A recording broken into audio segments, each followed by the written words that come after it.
ये प्रश्न शुभाशीष मुखर्जी की ओर से है और वे कहते हैं, मैं काले जादू का सच जानना चाहता हूँ।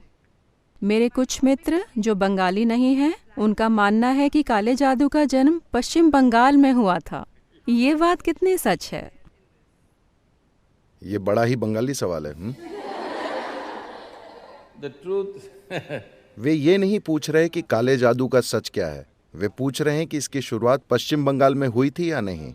केरल के लोग मानते हैं कि यह केरल से आया है। दोनों जगह के लोग कुछ एक जैसे हैं।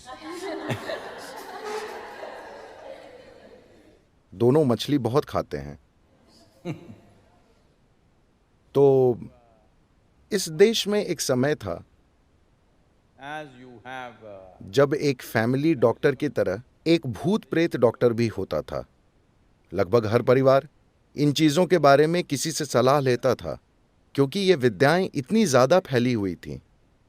क्या इसकी शुरुआत बंगाल में हुई थी या इसकी शुरुआत केरल में हुई थी? नहीं, मुझे लगता है कि आज केरल और बंगाल में सबसे ज्यादा बचा हुआ है। अन्य जगहों पर यह थोड़ा मिट गया है। मूल रूप से आप तंत्र विद्या की बात कर रहे हैं।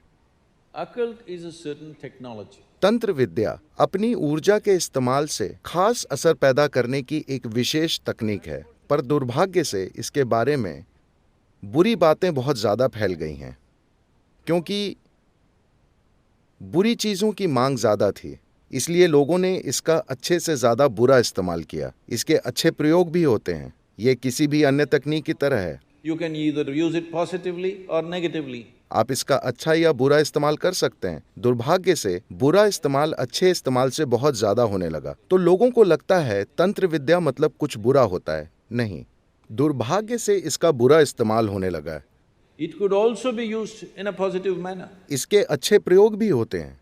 अच्छे प्रयोगों से मेरा मतलब है आप इससे जीवन रूपांतरित कर सकते हैं। आप लोगों की सेहत सुधार सकते हैं, उन्हें मानसिक परेशानी से मुक्त कर सकते हैं। बहुत सी चीजें की जा सकती हैं, पर बुरी चीजों की मांग ज्यादा होने की वजह से इसका इस्तेमाल हो रहा है, इसलिए इसकी बुरी छवि बन गई है। तंत्र विद्या ऐसी होती है, देखिए, अभी आप सभी के पास फोन है। मान लीजिए 100 साल पहले आपके पास एक फोन होता, सेलफोन होता, तो आप तंत्र विद्या जानने का दावा कर सकते थे, क्योंकि आप फोन निकालकर किसी से अमेरिका में बात कर पाते, सब हू कांपने लगते। ठीक है, हाँ या ना? तो तंत्र विद्या बस एक तकनीक है। आप अपनी ऊर्जा का प्रयोग करके किसी को संदेश भेज सकते हैं, लेकिन जैसे जैसे आधुनिक तकनीक ज्यादा से ज्यादा सूक्ष्म हो रही है, तंत्र की जरूरत कम हो रही है, काफी तेजी से कम हो रही है, क्योंकि बहुत सी चीजें जो हम तंत्र विद्या के माध्यम से करते थे, आज बिना उसके हो जाती है। आप व्हाट्सएप पे एक संदेश भेज सकते हैं। अब आपको यहां बैठकर किसी को संदेश भेजने के लिए फोकस करने की जरूरत नहीं है। पहले ऐसा करने में बहुत ज्यादा समय और ऊर्जा लगती थी, अब संदेश चला जाता है। तो संदेश भेजने के काम में अब तंत्र की बिल्कुल जरूरत नहीं है, वरना तंत्र का मुख्य उपयोग एक अलग तरीके से संदेश भेजने के लिए होता था।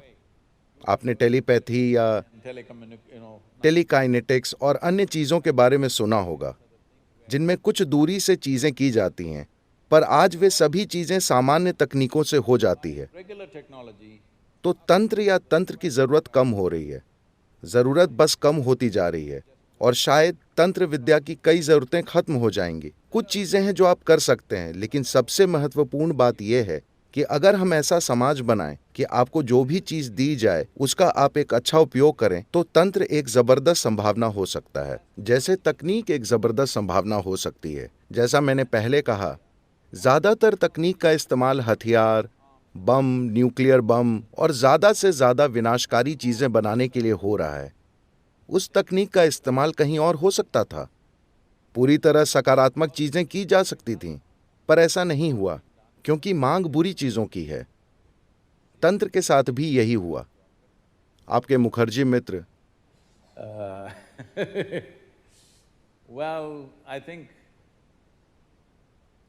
मैंने ऐसा सुना है कि तंत्र विद्या में tops. केरल आज भी सबसे आगे है, उसके बाद पश्चिम बंगाल है, और फिर कुछ उत्तर पूर्वी राज्य हैं, लेकिन वहां की तंत्र विद्या काफी बुनियादी है। केरल की तंत्र विद्या काफी जटिल है। आप उत्तरी अमेरिका के कबीलों में भी तंत्र विद्या की काफी मौजूदगी पाएंगे, लेकिन बहुत बुनियादी तंत्र विद्या, मुख्य रूप से संदेश भेजने के लिए। पर अब उन सभी के पास स्मार्टफोन है, इसलिए इसकी जरूरत घट रही है।